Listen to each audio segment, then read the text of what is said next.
Bonsoir tout le monde, bonsoir chers auditeurs, chères auditrices. Merci de vous joindre à nous ou de nous rejoindre en cours de route. Je suis Suing Ngo, je suis Head of Product chez Hippon Technologies et je serai votre animateur pour cette session de ce soir qui va durer 1 heure et je vous garantis sans coupeur pub. Voilà, donc pour parler d'un sujet en particulier de tous nos amis qui sont profanes de l'agilité, le Product Owner, le rôle du Product Owner. Pour cela, j'ai la chance d'accueillir 3 invités que je vous présenterai par la suite. Pour l'instant, je passe la main à Florian. Florian. Bonsoir à tous. Faites-nous signe dans le chat. Je vois que tout le monde nous entend bien. Merci de nous rejoindre. Je suis Florian Desrousseaux. Je suis chargé de marketing et de communication également chez Hippon. Je vais vous faire une rapide présentation de l'interface que vous avez devant vous. Donc, sur votre droite, vous avez un petit panneau avec un onglet chat et questions. Donc, je vous invite à discuter entre vous et à utiliser l'onglet questions pour poser justement vos questions aux intervenants. Vous pouvez également voter pour les questions qui vous paraissent les plus appropriées. On les répondra en priorité. Vous avez également un onglet sondage, donc je mettrai un rôti à la fin de l'intervention pour que vous puissiez faire nos retours. Un rapide focus sur Hippon, donc Hippon Technologies qui organise cette table ronde. Donc Hippon Technologies, nous sommes un cabinet de conseil, nous accompagnons des entreprises de secteurs et de tailles variées. Donc on accompagne des startups, des grands groupes, également des acteurs publics. Donc on accompagne nos clients notamment dans le développement et la transformation digitale de leur système d'information. Hippon, c'est aussi 500 passionnés répartis dans 4 pays, donc la France, les États-Unis, la Russie et l'Australie. Et nous avons comme ambition de recruter notre millième collaborateur pour les Jeux Olympiques de 2024. Je vais passer la parole à Suing pour continuer le webinaire. Moi, je reviendrai tout à l'heure pour poser les questions. Voilà. Je vous souhaite à tous une bonne table ronde. Merci. Merci Florian. Donc, je reprends la main. Donc, ce soir, nous accueillons Amaury Lamarche, Romain Broussard et Thierry Peduzzi. Je vais les laisser se présenter à vous. Voilà. Oui, donc je vais commencer. C'était ce qui était prévu. Donc, bonjour à tous. Pour ceux qui ne connaissent pas, donc Engie, c'est un grand groupe industriel avec une présence à l'international. On est mobilisé pour déployer des solutions plus respectueuses de l'environnement et plus sobres en énergie. Donc, notre groupe se concentre sur les renouvelables, les infrastructures, ainsi que l'ensemble des services qui sont liés à la transition énergétique. Donc, Engie, c'est un groupe aussi qui a un ancrage territorial fort, donc actuellement organisé avec des business units plutôt géographiques, et elle couvre donc le spectre d'activité.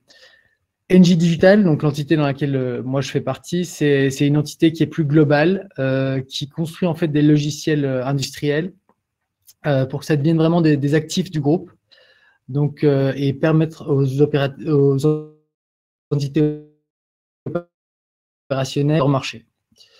Donc, elle est pilotée par Olivier Sala, qui est quelqu'un qui fait partie du NJ50, et cette entité est directement rattachée à quelqu'un du COMEX du groupe, juste pour vous montrer que c'est un enjeu important pour le groupe de développer finalement ses activités sur cet asset digital.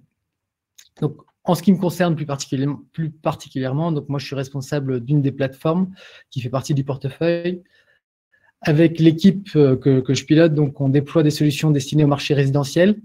Donc chez Engie, le marché résidentiel, ça représente environ 25 millions de foyers qui sont sous contrat. Et on capitalise en fait sur la technologie de la maison connectée, notamment des données qui sont rendues disponibles, pour apporter une solution qui permet une gestion plus intelligente de l'énergie. Voilà. Merci Amaury. Je laisse la parole à Romain, si vous voulez bien vous présenter à nous. Bonsoir, Romain Broussard. Donc, je dirige l'entité C-Shield chez Cdiscount. Cdiscount, je pense que tout le monde connaît. Bon, je vais le préciser. C'est donc le leader français du e-commerce avec 4 milliards d'euros de volume d'affaires, 22 millions de visites uniques mensuelles et un catalogue produit assez dense puisqu'on opère quotidiennement plus de 100 millions de produits pour nos clients.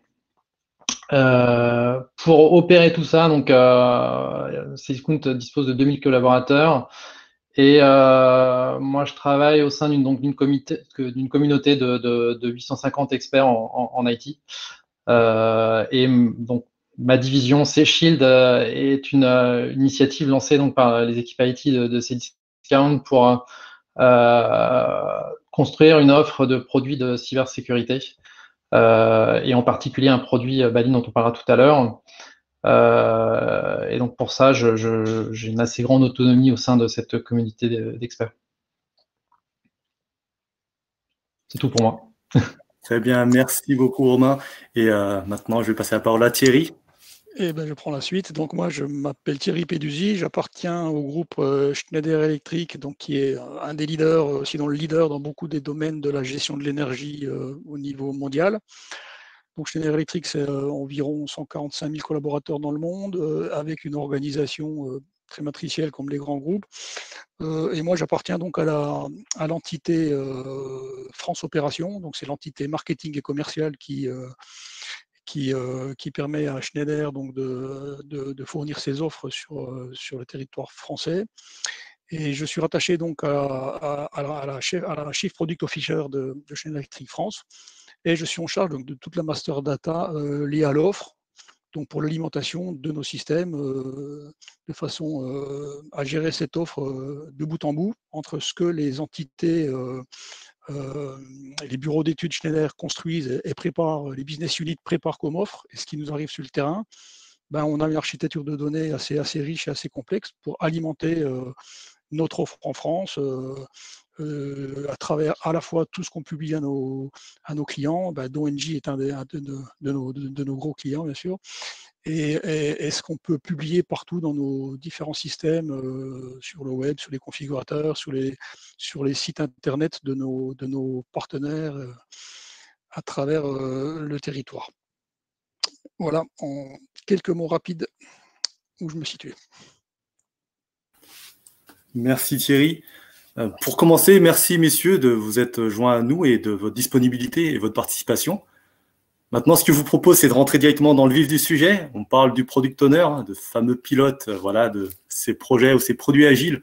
Et par rapport à votre expérience, votre position, vous avez dû voir évoluer certains projets, certaines missions où justement vous avez pu voir intervenir un ou des product owners. Et en fait, ce que j'aimerais vous demander, c'est de partager, si vous avez en tête quelque part, voilà, une mission, un projet en particulier que vous voudrez nous partager avec nos auditeurs. Donc Thierry, j'aimerais commencer par vous. Alors pas de souci. Nous, on a lancé la refonte cette année d'un gros processus, toujours autour de la donnée d'offre, bien entendu, qui visait à beaucoup mieux maîtriser et qualifier la donnée, notamment qu'on allait faire, qu'on allait publier vers tous nos partenaires, hein, notamment la distribution professionnelle, mais également la distribution de type GSB. Et donc c'est un process, d'une part on a une offre très large sur notre marché. Donc on gère environ 140 000 références actives en termes d'offres sur la France, dont 60 à 70 000 références qui transitent par ces partenaires en mode plus transactionnel, on va dire.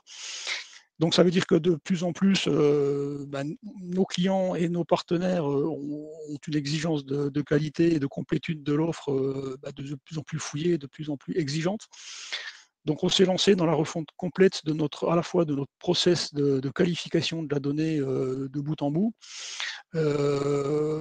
pour pouvoir aller dans cette direction et maîtriser et rendre de plus en plus souple tout ce qu'on pouvait faire dans le domaine de la préparation de ces publications tarifaires. Donc pour ça, on travaille depuis un peu plus d'un an et demi maintenant avec Ypon pour mettre en place cette transformation, et notamment autour d'une nouvelle plateforme, hein, qu'on a développée donc du coup from scratch avec l'intention que je vous ai décrite. Et donc, on est rentré dans le vif du sujet, donc de l'agilité notamment, et avec un contexte qu'on partage tous, hélas, lié à notamment celui du Covid. Donc, on a démarré notre projet d'agilité qui devrait être notamment dans les principes d'agilité des projets colocalisés, bien sûr, et on s'est trouvé à faire de l'agilité à distance quasiment dès le début. Donc, première problématique, on a fait des premiers réglages pour en venir au product owner.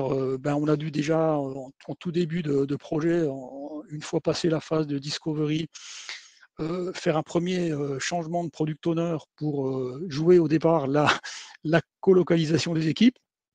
Et au bout d'un mois, Covid et crise aidant, première problématique où on a perdu pour raison sanitaire quelque part, je dirais un petit peu le product owner, et on s'est trouvé pendant 2-3 mois à rentrer dans une solution un petit peu intermédiaire où on avait plutôt eu en face de nous des profils lead techniques qui ont tenté de jouer également le rôle de product owner, et des excellents leads techniques, bien entendu, mais qui, bien entendu, n'avaient pas joué forcément toute l'histoire du product owner pendant les phases de discovery. Ce qui est la grosse force d'un product owner, c'est d'accompagner la compréhension du besoin initial pour pouvoir le porter ensuite jusqu'à l'étape de codage. Donc ça nous a un petit peu interrogé avec l'équipe Ypon. On s'est aperçu qu'on n'était pas dans un comportement optimum en termes de développement, et ce qui a amené assez rapidement à retrouver un product owner dédié 100% à ça. Et on s'est très rapidement aperçu qu'effectivement, on n'avait pas d'autre solution que de capitaliser vraiment sur quelqu'un qui ait ce rôle, cette casquette à 100%, je dirais. Alors voilà, on a appris de cette expérience. On pensait qu'au départ, ce rôle pouvait être un petit peu partagé, mais dans le contexte très particulier de notre projet et dans la complexité de ce projet, la conclusion, c'est que sans product owner dédié et ouvert, on reviendra peut-être après sur les qualités d'un product owner, je pense, mais on a complètement revisité notre manière d'appréhender déjà la vision business, donc de dialoguer entre nous, équipe business, Schneider Electric, et l'équipe d'Ypon, et pour remettre en marche et en visibilité une roadmap complètement partagée et compréhensible du business, mais que le product owner, du coup, a réussi à articuler de façon beaucoup plus saine et beaucoup plus pérenne dans le temps sur une roadmap déclinée en story et donc en delivery. Voilà, donc ce rôle, arrêtez-moi Florian et Swenk si je déborde, on va y revenir, mais donc ce rôle était vraiment un rôle clé pour nous, à tel point qu'on est même arrivé depuis un mois dans une nouvelle configuration où notre product owner business, le product owner de la plateforme qu'on est en train de développer, est devenu product owner de l'équipe de développement Ypon. Donc on a poussé très loin l'intégration, je dirais, et ça fonctionne très bien. Et ça nous amène vraiment de l'agilité pour le coup et une parfaite compréhension et priorisation de notre backlog et de nos stories. Alors juste pour que nos auditeurs comprennent bien, Thierry, vous aviez 2 product owners, un qui était plutôt orienté business, donc qui partageait avec les utilisateurs métiers, et puis un qui était plutôt orienté opérationnel avec les équipes de développement. Tout à fait. Et le product owner du côté business, il n'avait jamais joué ce rôle jusqu'à maintenant, donc ça a été aussi une création de poste à l'occasion de ce démarrage de projet. Donc c'est une montée en compétences qui s'est faite très progressivement avec à la fois l'équipe business et l'équipe de développement côté Ypon. Très bien. Est-ce que vous aviez quelque chose à ajouter ? J'ai résumé la situation, on reviendra peut-être aux questions si vous voulez approfondir certains aspects. Avec plaisir. Je pense on va mettre en perspective votre retour d'expérience avec ce que Romain et Amaury souhaiteront nous partager. Et je vais demander à Romain justement de se prêter au même exercice, si vous voulez bien nous partager à nos auditeurs un retour sur un projet, une mission en particulier que vous avez en tête avec l'impact d'un product owner. Oui, tout à fait. Moi, je vais partager la mission qui m'anime prioritairement depuis 18 mois maintenant. Donc, lorsqu'on a eu l'idée de mettre sur pied C-Shield il y a un peu plus d'1 an chez Cdiscount, on a en fait identifié plusieurs assets technologiques chez nous qui étaient nécessaires au bon fonctionnement d'une plateforme digitale, des assets qui parfois portait sur la gestion de la performance web pour offrir aux plateformes digitales une très bonne performance et une bonne expérience utilisateur, et les aspects de sécurité, de sécurisation pour s'assurer que la plateforme dispose d'une bonne résilience et une bonne maîtrise des datas partagées. Et en fait, on a un peu, j'ai un peu assembler l'ensemble de ces concepts et de ces assets sous la forme d'une Cloud Security Gateway, donc qui permet de capter l'ensemble des flux et de les exposer dans de bonnes conditions pour ce qui concerne une plateforme digitale, en garantissant une bonne performance et une bonne sécurité. Donc pour ça, on a construit une organisation produit avec une équipe de développement et donc moi qui ai donné des directives business, en tout cas des objectifs à atteindre. On travaille avec un pilotage par OKR, on pourra peut-être en reparler, c'est pas l'objet là, mais voilà, ça nous a donné une bonne trajectoire, une bonne direction. Mais dans cette organisation produit, une organisation produit qu'on associe souvent au triptyque business, technologie et user experience, moi, j'étais en capacité de porter la vision business. J'avais des solides experts techniques qui étaient capables de porter la vision technique. Mais on pouvait, comme notre produit est un produit d'experts qui s'adresse à des experts, on aurait pu commettre l'erreur en fait, d'imaginer la meilleure expérience utilisateur, puisque finalement, ça s'adresse à des gens qui sont comme nous. Mais c'est souvent une erreur, puisque l'UX, ça se teste en permanence pour s'assurer qu'on est dans la bonne direction. Et cette culture de l'usage, en fait, pour moi, il n'y a que le PO qui peut la porter et la défendre. Et c'est pour ça que je me suis fait accompagner d'un PO dans le cours de la construction du produit, justement pour apporter un peu cette troisième branche. Mes experts techniques portaient la vision technologique. Moi, j'apportais effectivement la direction business au produit. Et donc, ce nouvel intervenant, le product owner, permettait de faire les bons arbitrages en termes de research d'expérience utilisateur et les intégrer dans nos différents sprints pour garantir que finalement les fonctionnalités qu'on allait apporter soient correctement mises en musique pour le public qu'on allait cibler pour l'utilisation de notre produit. Et donc cette Cloud Security Gateway qui est Balin.cloud aujourd'hui a certainement une expérience utilisateur très différente que celle que moi j'aurais pu imaginer au départ, justement parce que mon PO a expérimenté, testé, réfléchi, pensé justement la mise en situation de cette expérience et a pu garantir vraiment ce bon attelage entre mes exigences business, les préoccupations tech pour pouvoir garantir un produit de haute qualité et la bonne adhésion des utilisateurs et leur appropriation de l'outil. Donc pour moi, on développera peut-être tout à l'heure, mais c'est vrai, c'est un des points clés en fait du product owner, c'est d'apporter son expérience en tout cas et sa connaissance de la gestion de l'expérience client. Très bien. Donc, si je comprends bien, là, si je n'interprète rien, vous aviez confié, entre guillemets, quelque part les clés du camion, les clés du projet à cette personne-là, à ce PO, par rapport à votre situation. Vous étiez plus product manager. Exactement.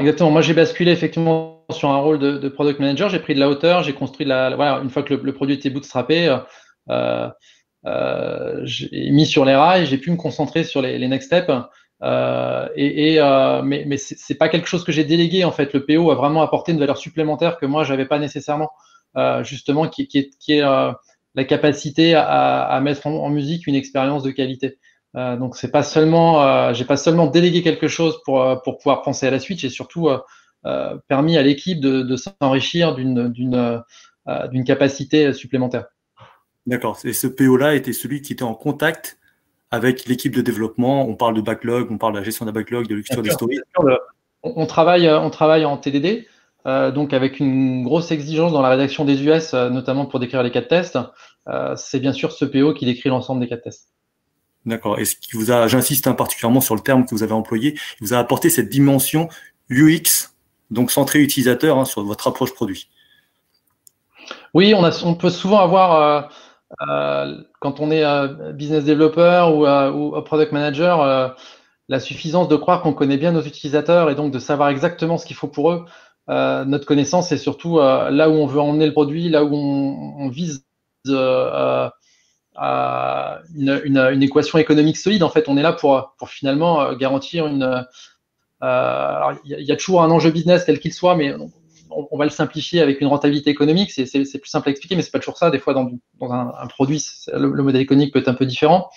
Mais en tout cas, on sait exactement où le produit doit aller pour avoir cette rentabilité économique. Par contre, on peut parfois négliger certains mouvements de marché ou certains comportements utilisateurs, ne pas assez orienter détail.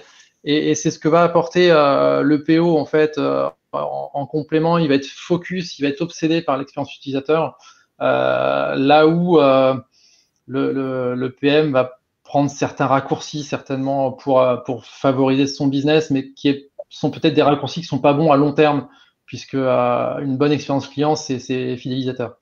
Très bien. En tout cas, merci, c'est très riche ce que vous nous apportez également. Hein. Et je vais demander enfin à Maury, si vous voulez bien voilà, nous apporter aussi un regard sur une de vos missions. Ouais.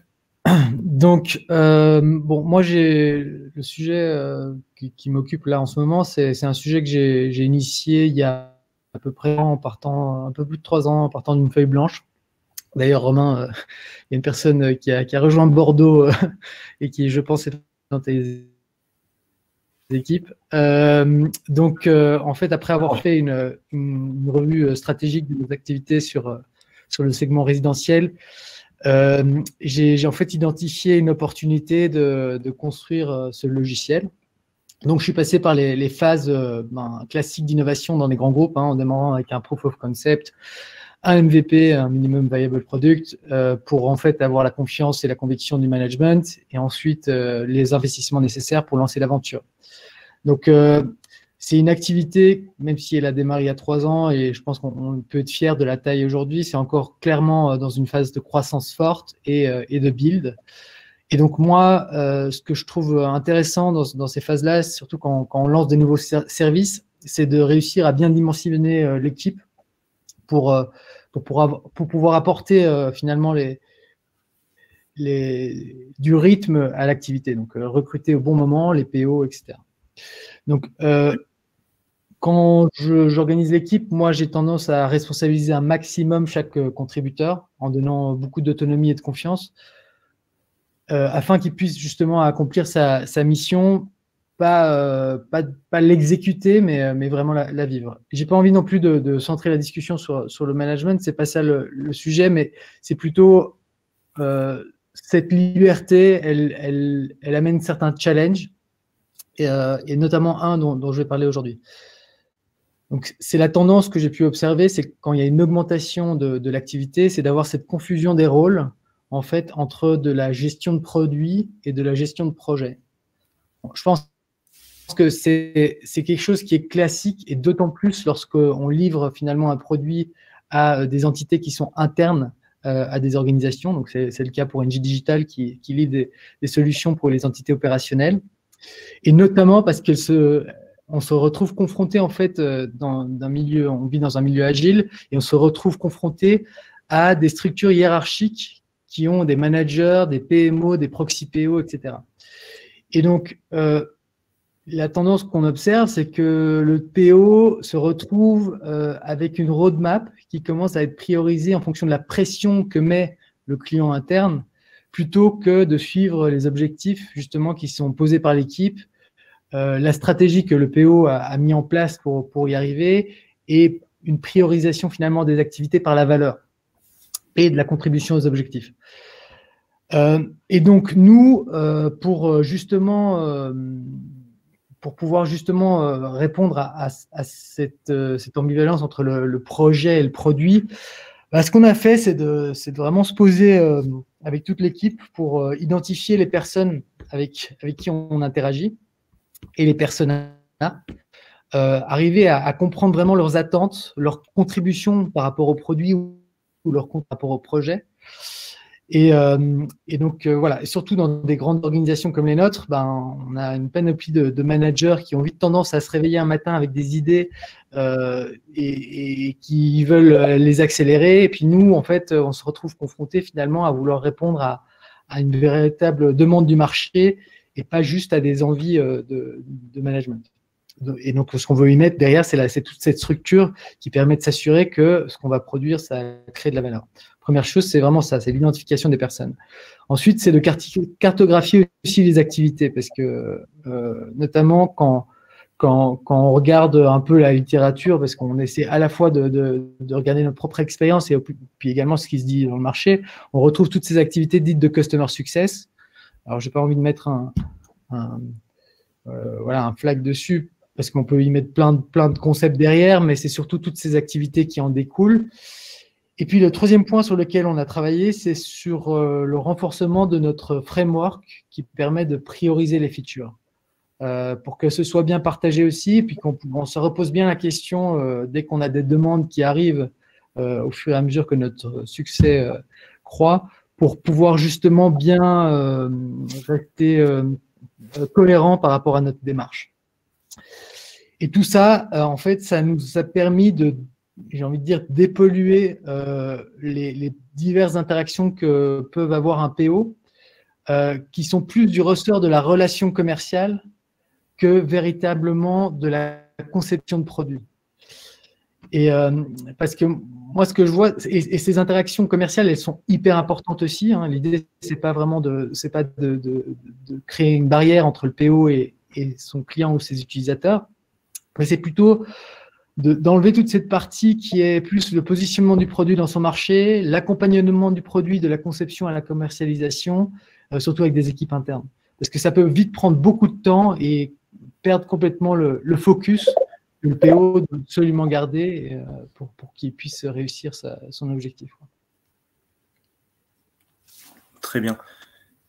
Et donc, en fait, j'ai entendu parler, enfin, vous disiez tout à l'heure que c'est quelque chose, c'est une démarche que vous avez appris par vous-même. Il n'y a pas eu d'accompagnement en particulier. Comment s'est fait la montée en compétence de votre product owner? Ça, on va y venir, hein, mais je pense que les product owners qu'on a dans l'équipe, ils ont le bon profil. Donc ça, je pense que c'est le principal pour pouvoir réussir. Et puis après, je trouve qu'il y a énormément quand même d'exemples dans le marché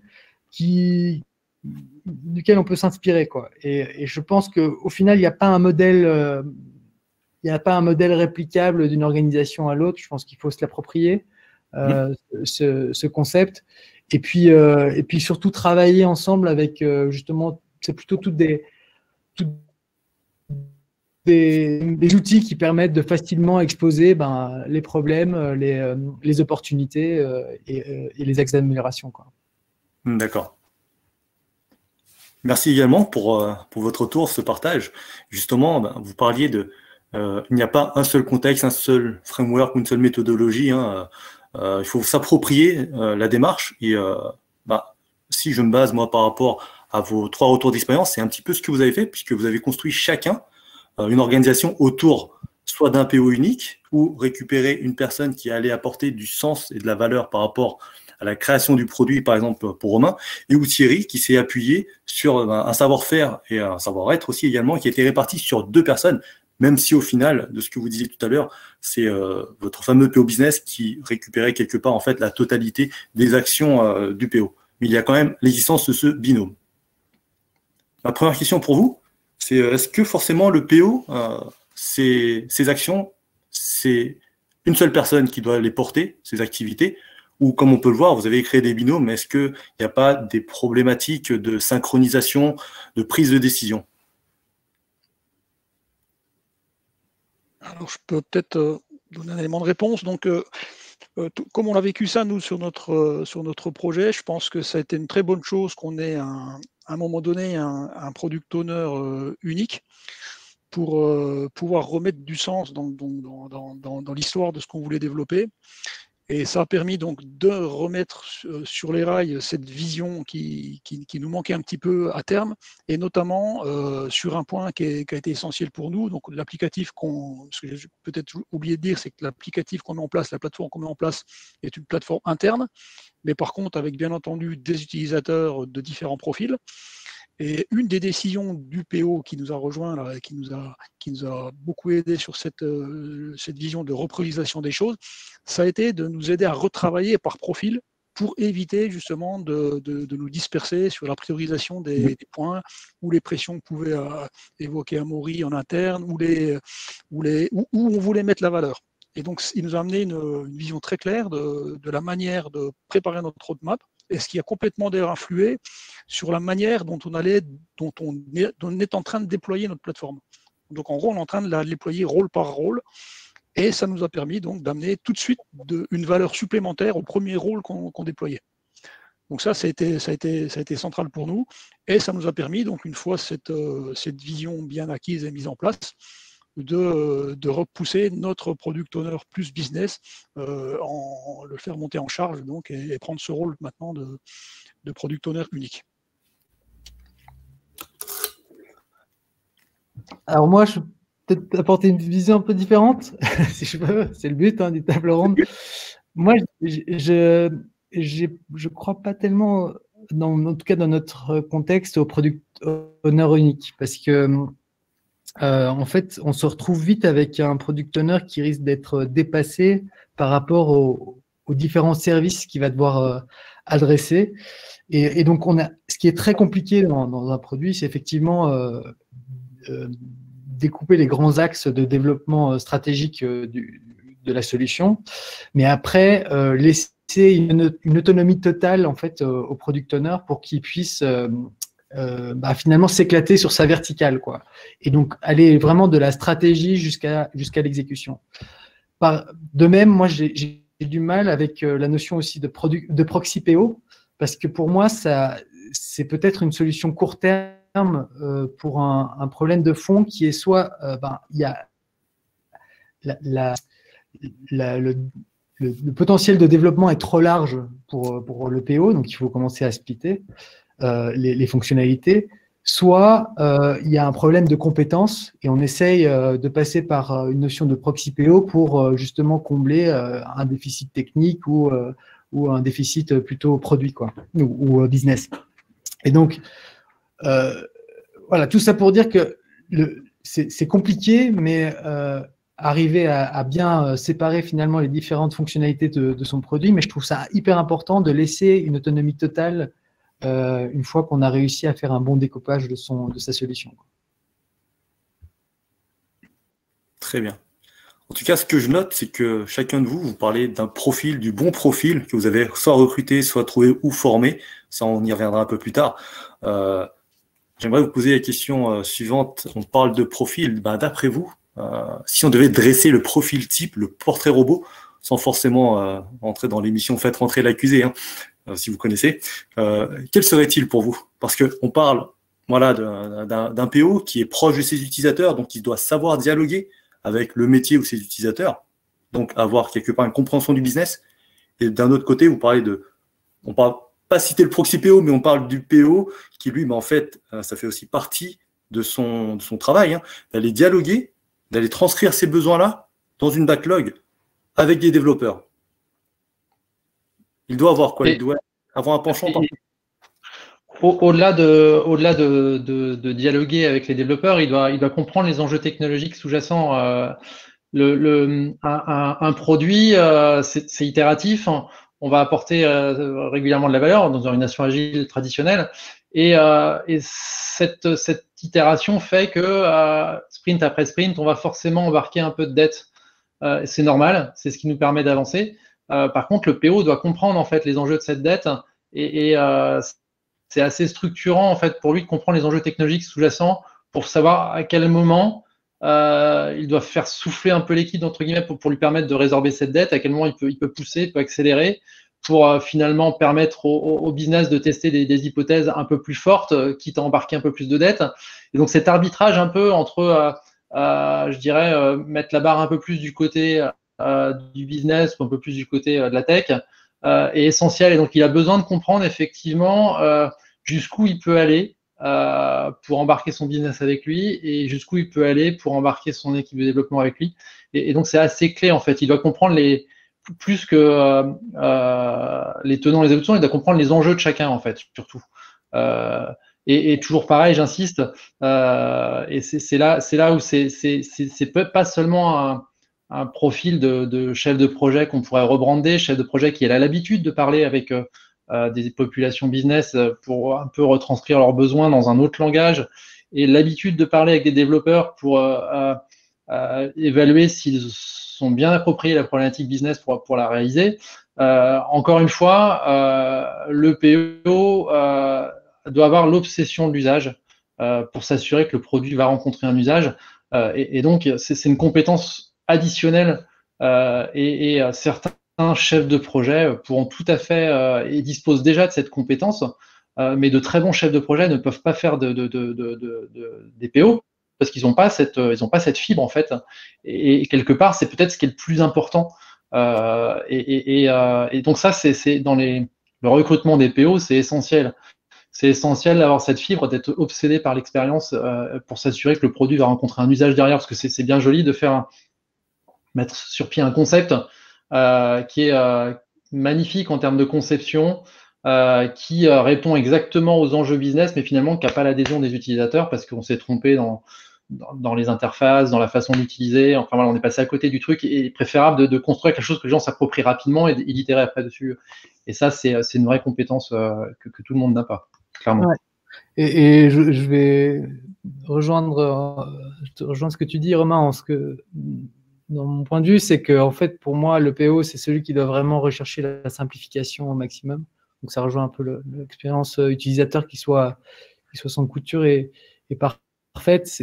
Il faut quand il a des problèmes très complexes à gérer, il faut qu'il arrive à le rendre le plus simple possible pour s'assurer que finalement, ce qui va passer ensuite à l'équipe de développement soit limpide et il n'y ait pas de zone grise, quoi. Et puis, oui, effectivement, la recherche orientée utilisateur, résolution des problèmes clients, ça doit être ces activités. Et puis passionné aussi, hein, parce que finalement, il faut aller creuser, il faut trouver des choses qui justement démarquent le produit. Et donc, je pense que c'est pas juste en exécutant que on a un bon public. C'est tout à fait vrai. Et pour rebondir aussi sur ce que vous dites, je pense qu'il faut surtout qu'il ait aucune certitude quand il arrive sur un projet, parce que c'est quand même un rôle qui fait le go-between entre le business et la technique. Donc, il ne peut pas être coloré ni business ni technique, comme vous l'avez souligné. Et je pense que c'est la grosse difficulté aussi de ce rôle, parce qu'il faut avoir une grande ouverture d'esprit pour se remettre en cause toujours. Donc, comprendre ce que dit le business et comprendre ce que dit l'équipe technique. Donc, nous, notre PO s'appuyait, je pense que c'est le cas aussi peut-être chez vous, bien entendu, sur un lead tech, un leader technique. Et donc, le problème, c'est de ne pas se laisser embarquer ni sur la technologie qui est en train de se mettre en place derrière, ni sur une coloration business qu'on a cru comprendre et sur laquelle on veut s'éreinter. Donc, c'est un exercice d'équilibrisme permanent et tout le monde n'est pas forcément câblé comme ça, mais il faut mettre de côté quelque part son bagage, à la fois technique et peut-être business, pour garder cette neutralité quelque part. Donc, c'est quelqu'un qui se doit de rester neutre sur la durée, quoi, le PO pour moi. Alors, plus que la neutralité, en fait, j'entends ce que vous dites. Vous annoncez aussi, en fait, il doit comprendre les enjeux business, il doit comprendre les enjeux des utilisateurs, il doit se mettre quelque part à la place. Donc, quelque part, est-ce qu'on pourrait utiliser le terme empathique, puisqu'on est en train de définir, vous savez, le profil du PO idéal. Donc, c'est quelqu'un qui va être d'empathie, dans le sens strict du terme, pas forcément empathique, à l'écoute, bienveillant. Effectivement, on peut utiliser tous ces qualificatifs, mais c'est tout à fait vrai. Ouais. Après, il doit rester précis et orienté data, quoi. Ça ne doit pas juste être du feeling. C'est-à-dire que ce qu'il cherche aussi, j'ai envie de rajouter, alors scientifique aussi d'une manière ou d'une autre. Dans le sens où il a parlé avec tel utilisateur qui lui a fait de la peine et donc il veut absolument résoudre son problème à lui. Il faut qu'il se pose la question, est-ce que le problème que je vais résoudre là, est-ce qu'il répond vraiment à une demande de marché ou est-ce que c'est un contexte très particulier et donc est-ce que ça rentre ou pas dans mon produit, quoi. La définition des personas telle que tu en as parlé juste avant, hop, Amaury nous a quitté, on dirait. Ah non, je suis là toujours. C'est sur mon écran, pardon. La définition des personas telle que tu l'as décrite tout à l'heure est essentielle dans cette démarche. C'est-à-dire que le PO a une démarche très très structurée pour justement s'assurer que l'expérience qu'il construit répond aux enjeux de ces différentes classes d'utilisateurs. Souvent, il n'y a pas un seul utilisateur, il y en a plusieurs. Et c'est important d'être effectivement au-delà de l'intuition sur ce sujet, mais d'être vraiment très rationnel et de définir vraiment plusieurs scénarios d'usage avec des personas. Très bien. Alors, il se doit également d'être très structuré au niveau de son formalisme, parce que c'est aussi quelque part la mémoire du projet, hein, puisque c'est ce qu'on vient un petit peu de se partager, c'est qu'à un moment donné, pour pouvoir garder le projet dans les rails et obtenir des consensus, il faut qu'il formalise. Donc il a un certain nombre de choses à formaliser pour pouvoir cranter, sinon on revient toujours dans une démarche de oui mais je t'ai dit ça, c'était pas comme ci, c'était pas comme ça, et on peut très vite patiner dans l'agilité. Donc c'est aussi son rôle d'arriver à coucher, d'accoucher l'histoire pour qu'on en arrive là et pour qu'on arrive à cranter.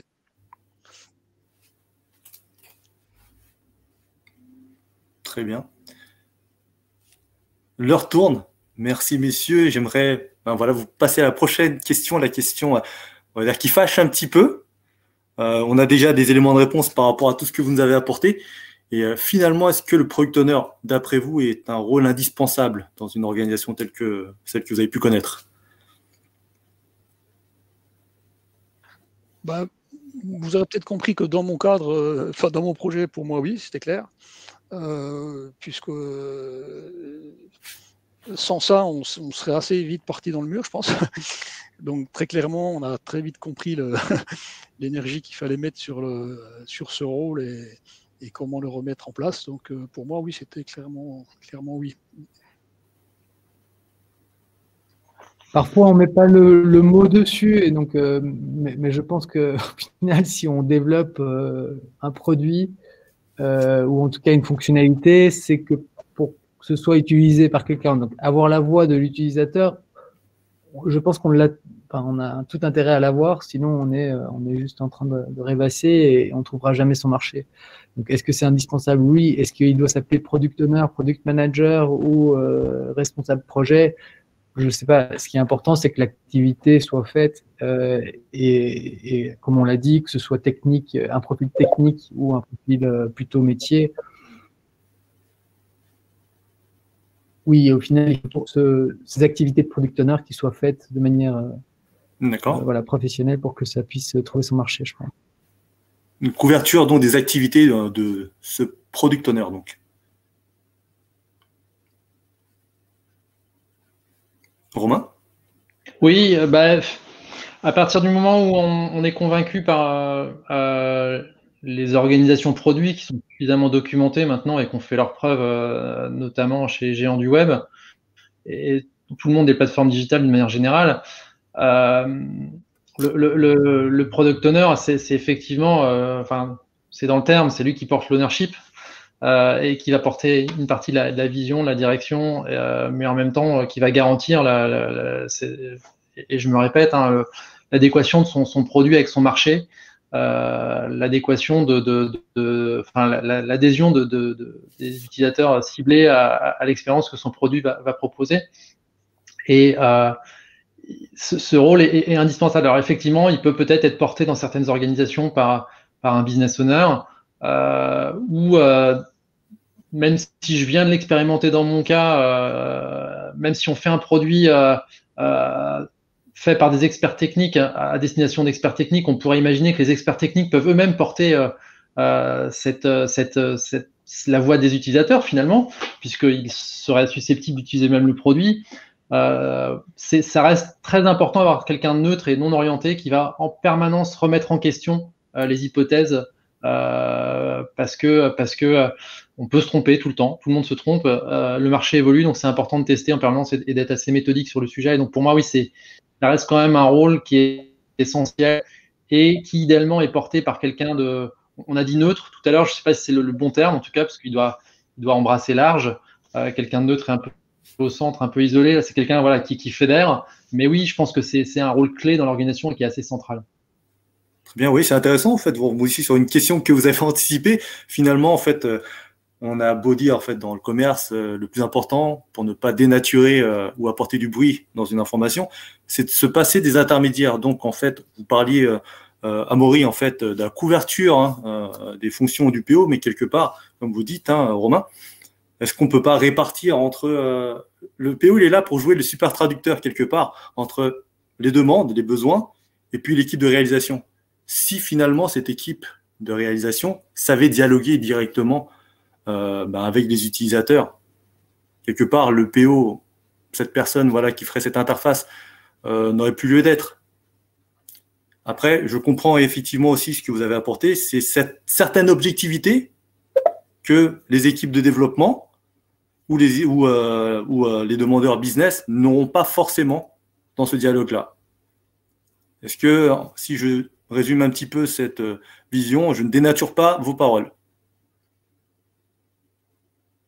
La collecte, je dirais la collecte d'exigences ou de feedback utilisateur, c'est un vrai métier et il ne faut pas tomber dans une sorte de démocratie populaire et qui serait une collecte de tout et n'importe quoi, de la collecte de ceux qui parlent le plus fort. Donc c'est important je crois que c'est Amaury qu'on a parlé tout à l'heure, d'avoir de la data, de mesurer en permanence. Pour avoir des convictions, il faut mesurer et il faut analyser ces mesures et sortir un peu de la collecte de feedback comme ça. Et donc du coup, je pense que c'est un métier qui s'improvise pas, encore une fois. Il faut être méthodique. Et le risque de demander effectivement à l'équipe de réalisation de parler directement avec les utilisateurs, c'est finalement de prendre quelques raccourcis et d'écouter ceux qui parlent le plus fort. On l'a bien vu, justement, ça fait écho avec ce que nous expliquait Thierry tout à l'heure, où malgré lui, un des tech leads a dû avoir quelque part à jouer ce rôle de PO dans une certaine mesure avec un peu de difficulté. Oui, absolument, parce que du coup, on a plus, pendant un certain temps, eu des débats avec le business, des débats techniques avec le business que le business ne comprenait pas du tout, donc ça nous a amené à des incompréhensions. Bien que techniquement, il y avait de la valeur derrière, mais on ne l'a pas trouvé au bon moment, on n'a pas su trouver le bon langage pour se parler entre les deux mondes, le monde business et le monde technique. Et voilà, donc ça c'est un écueil qui nous a un peu ralenti à un moment donné, mais on a vite remis sur les rails. Enfin, ma dernière question pour vous, messieurs, l'heure tourne. Alors avant, c'est un sujet vraiment passionnant puisque ça nous embarque loin, je ne vois même pas l'heure passer. Et on me dit juste dans l'oreillette que il faut que je surveille. Donc voilà, j'aimerais vous poser une question. C'est un profil, vous voyez, qui est important, qui est même indispensable pour vous. Comment vous évaluez en fait, sa maturité à pouvoir vous accompagner ou être la bonne personne sur votre organisation ou votre produit ou votre projet, votre équipe? Je m'explique, voilà, chez Hippon, nous avons quelque part construit un système d'évaluation, ce qu'on appelle les black belts, parce que vous n'êtes pas sans savoir que le fondateur d'Hippon était un ancien judoka. Donc, un système de belts qui permet quelque part, au fait, de suivre sa carrière. Chose que nous proposons également, effectivement, maintenant chez certains clients, pour les aider à construire justement cette approche et cette formation. Est-ce que vous faites quelque chose de ce genre-là? Est-ce que vous faites appel voilà, à quelque part une certaine évaluation de vos profils? Alors, pas dans mon cas, parce que je n'ai pas suffisamment de retour d'expérience et suffisamment de PO pour le faire, mais la démarche est intéressante. Ouais, pareil. Oui. Donc, nous, okay. Pardon, ma connexion n'est pas bonne. Donc, nous, c'est en fait ce qu'on essaye de regarder, c'est comment renforcer des compétences qui sont clés, effectivement, pour qu'ils puissent, pour que ces PO puissent amener le produit encore plus loin et qu'ils puissent finalement soit renforcer leur partie plutôt delivery, soit plutôt renforcer leur partie stratégique ou leur structure. On n'a pas mis ça en place tel quel, mais on les encourage fortement à la fois à faire des formations, et à la fois à suivre. On se partage pas mal d'articles parce que je pense que le web est vachement riche sur ces sujets-là, et on a énormément de choses à apprendre d'autres sociétés qui publient en fait ouvertement leur retour d'expérience. Donc nous, on fait ça aussi. Un petit mot, Romain, puisque Florian nous rappelle. Ouais. Juste rapidement, effectivement, évaluer un profil, ça veut dire que globalement, l'organisation est structurée et a positionné le profil sur une filière On voit aujourd'hui qu'effectivement, on ne sait pas forcément toujours où bien placer le PO en fonction de l'organisation, des fois côté business, des fois côté IT, des fois dans des organisations produits. Et donc, du coup, je pense aujourd'hui, ça reste encore assez compliqué d'évaluer un PO puisque sa filière n'est pas encore vraiment bien établie.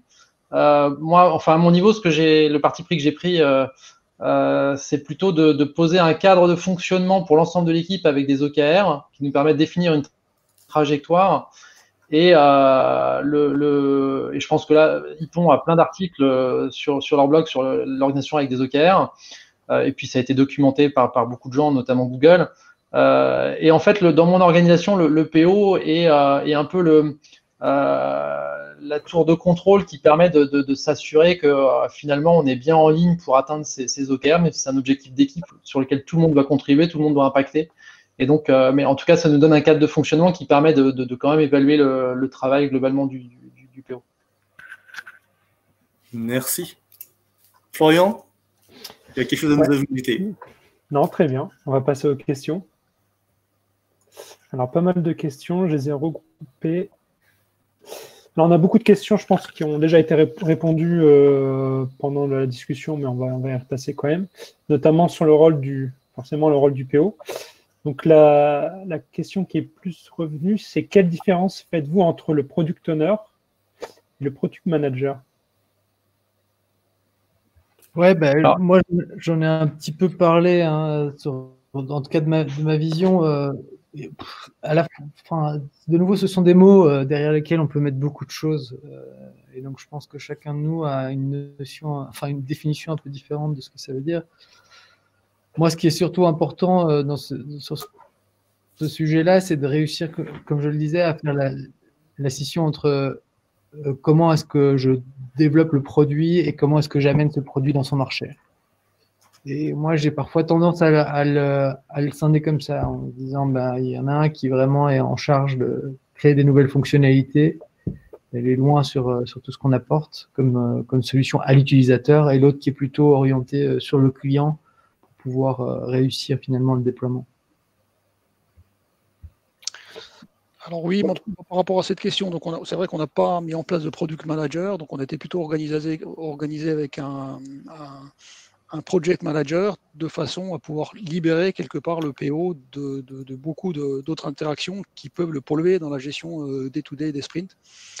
Donc on a fonctionné comme ça, quoi, donc avec un directeur de programme, en l'occurrence, qui permettait de prendre en charge toutes les fonctions qui ne polluaient pas le product owner, dit d'une autre manière.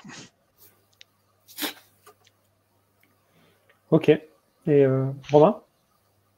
Ouais, alors ça va compléter un peu ce qui a été dit, mais je suis pas très orthogonal non plus. Hein. Je pense que le product manager est tourné vers le marché. Il est là un peu pour s'assurer de la viabilité économique du produit, ou en tout cas d'assurer son développement. Alors quand je parle de valeur économique, c'est au sens large, hein, peut-être au sens propre d'ailleurs, au sens premier du terme. Là où, encore une fois, le PO est a le regard plus tourné vers ses utilisateurs pour s'assurer que le produit rencontre un usage. Voilà, intuitivement, on peut se dire que c'est lié. Plus il y aura d'utilisateurs, plus il y aura de viabilité économique, mais pas forcément, ça dépend des business cases. Et c'est important qu'on ait ces deux axes de travail. Et donc, parfois, ça peut être porté par la même personne, mais idéalement, il faut que ça reste deux personnes distinctes. Ok. Alors, une autre question qui est revenue, c'est quelle est la différence entre le PO façon agile aujourd'hui avec le chef de projet classique d'hier?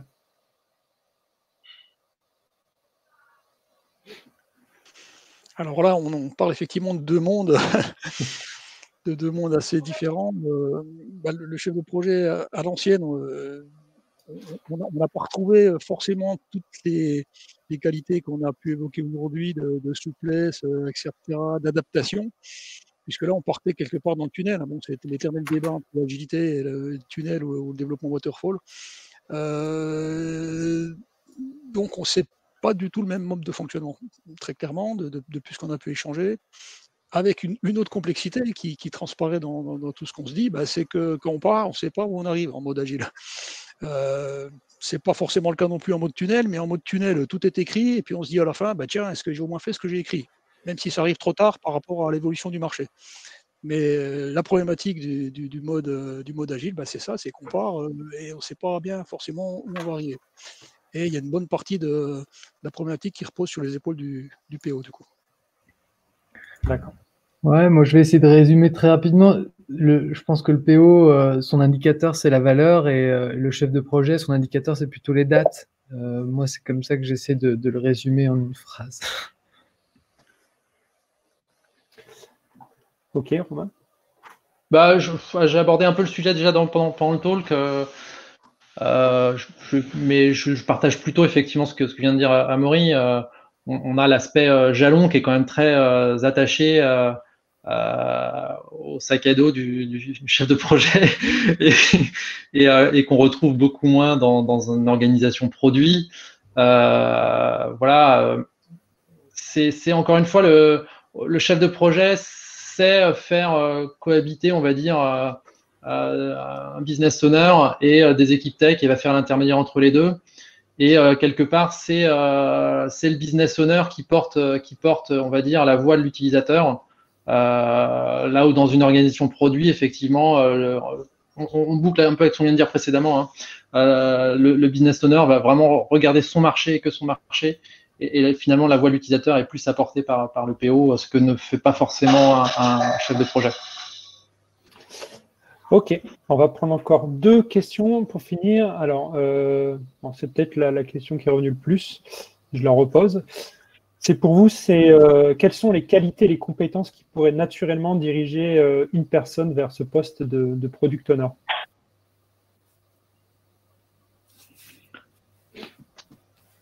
Je vous aide. Vous avez dit empathique tout à l'heure déjà.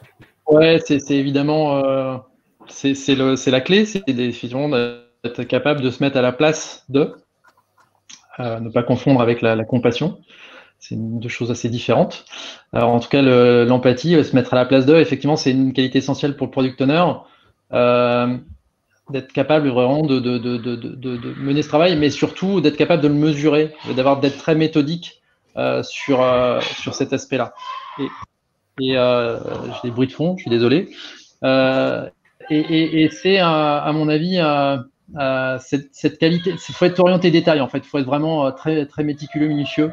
Mais en même temps, être capable de faire des trade-offs permanents, des compromis. Voilà, donc c'est vraiment c'est pas facile. Donc équilibriste en plus, ce que je comprends. Puis je dis aussi, en fait, dans le chat, vous aviez dit tout à l'heure, effectivement, fédérateur, parce que c'est quelqu'un qui va aussi fédérer les gens autour de lui pour la construction de ce produit. Voilà, puis avoir un grand esprit de synthèse, parce que c'est ce qu'on lui demande aussi, c'est ce qu'on a dit. Il faut être synthétique du côté technique, du côté business et du côté arbitrage. Donc, beaucoup de synthèse. Et puis j'en rajoute un dernier, passionné, parce que je pense qu'il doit... Ça a été mentionné, effectivement. Bon. Ok, on va prendre une toute dernière question. On a eu 2 questions au sujet du dimensionnement d'équipe.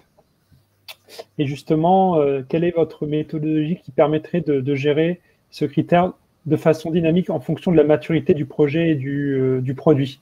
C'est-à-dire, comment vous faites pour travailler lorsque le PO a géré une équipe assez large, quoi?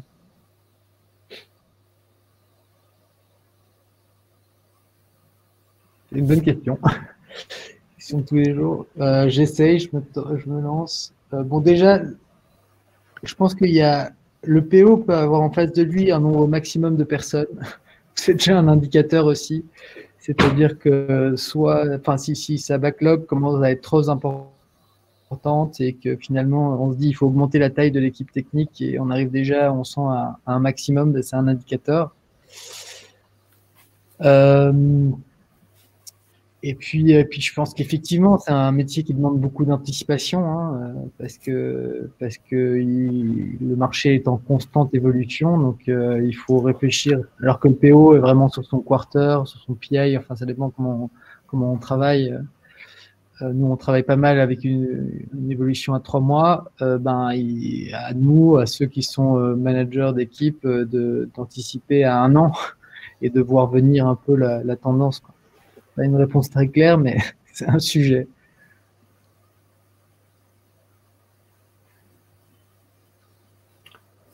Ok. Romain, je pense, on t'entend pas. Oui, je pense que... Excusez-moi. Il y a un outil qui reste quand même assez important, qui est un outil de l'agilité, hein, qui est la rétro, qui permet effectivement d'obtenir du feedback sur la qualité de préparation des sprints. Et si effectivement on arrive en sprint planning plusieurs fois de suite avec des US qui sont mal préparés, ça veut dire que le PO est en sous-capacité. Dans ces cas-là, la réponse, de mon point de vue, elle est unique. Et je crois que c'est Amaury qu'on a parlé tout à l'heure. C'est faut splitter en fait. Faut diviser le produit en deux. C'est difficile de rajouter. En fait, si on rajoute un deuxième PO, on perd l'aspect ownership. On peut pas avoir deux owners. Ça ne marche pas en fait. Et donc, faut effectivement, et donc ça s'anticipe, hein, parce que splitter un produit, ça a des conséquences assez importantes.